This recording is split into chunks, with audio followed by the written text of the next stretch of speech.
Bonjour. Alors 2015, une année un peu tristounette pour les premiers décans du Gémeaux, de la Vierge, du Sagittaire et du Poisson. Pourquoi? Parce que Saturne fait bien sûr son entrée en Sagittaire. En revanche, une année plutôt excitante et valorisante pour les deuxièmes décans du Bélier, du Lion et du Sagittaire. Pour quelle raison? Parce que Jupiter et Uranus sont à la fête jusqu'en juin. C'est une année sans modération pour les deuxièmes décans du Taureau, du Scorpion et du Verseau, parce que Jupiter s'éternise en Lion jusqu'en juin. Et si nous regardions votre signe afin de savoir à quelle sauce 2015 va vous manger? Alors mais quel est le sort de nos lions en 2015? On commence par le premier décan. 2015, c'est une année bonne résolution pour vous.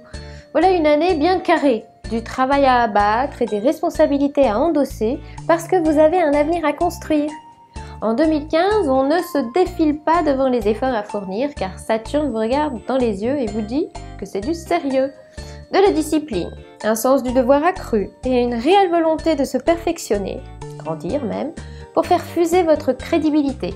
Et oui, il s'agit bien de vous forger cette belle stabilité et de vous faire les épaules bien carrées, pour prouver à la face du monde que vous pouvez assurer. Les périodes les plus combatives.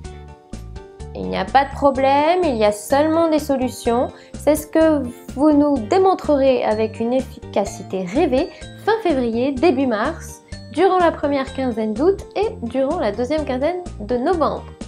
L'alliance de Mars et de Saturne sert surtout à combattre et gagner.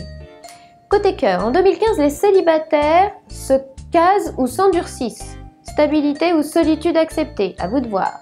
Les autres confortent joliment leurs relations et font rimer sentiments avec longtemps, solidifient leurs engagements.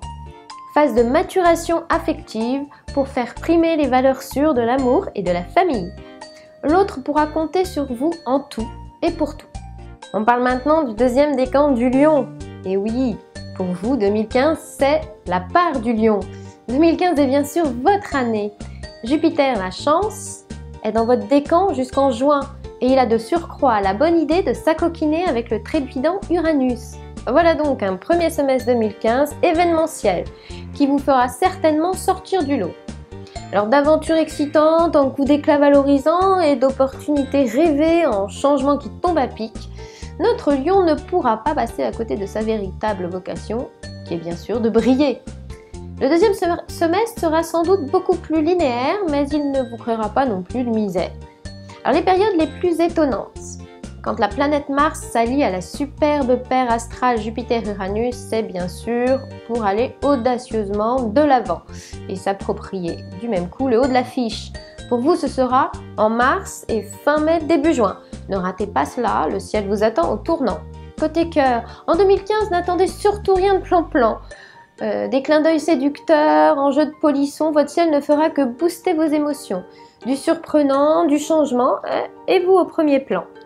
Ça commence mi-janvier, ça fuse en mars, et vous allez adorer l'excitation de juin. Un lion au sommet de cette séduction. Passons au troisième décan du Lion. Alors pour vous, en 2015, on blacklist l'été. Vous allez d'abord pouvoir dire ouf. En effet, Saturne, le faiseur de tuiles, ne vous concerne plus jusqu'en mai 2015 et ça vous fera des vacances astrales bien sûr. On souffle, on retrouve tranquillement ses repères et on se réjouit de retrouver une vie un peu plus légère. De mi-juin à fin septembre, attendez-vous à quelques hicks en revanche. Saturne revient faire un dernier petit tour du côté de chez vous et ça ne risque pas d'arranger vos affaires. Ça coince ou ça rame et il vaudra mieux bifurquer que vous acharner, c'est à retenir. Des problèmes de cœur pourraient même refaire surface. Après septembre, en revanche, 2015 devrait rouler pour vous. Saturne sera définitivement parti en Sagittaire, alors exit les galères. Les périodes les plus crispantes, c'est juillet 2015 parce que c'est un mois à embûches. Il faut se battre pour tout et les choses vous échapperont malgré tout. Août peut marquer un événement amoureux difficile. Il faudra peut-être lâcher l'affaire, à vous de voir. Côté cœur, en 2015, vous aurez sans doute l'impression que tout s'arrange. Mais l'été pourrait bien vous ramener à des difficultés déjà présentes fin 2014. Le dernier effet boomerang d'une dissonance Vénus-Saturne qui a la dent dure. Tourner la page serait peut-être alors plus sage, à vous de voir. Après octobre, votre ciel sentimental redevient plus léger et c'est une très bonne nouvelle. On a donc fait le tour des 3 décans du lion et je vous dis à très bientôt sur le guide de la voyance.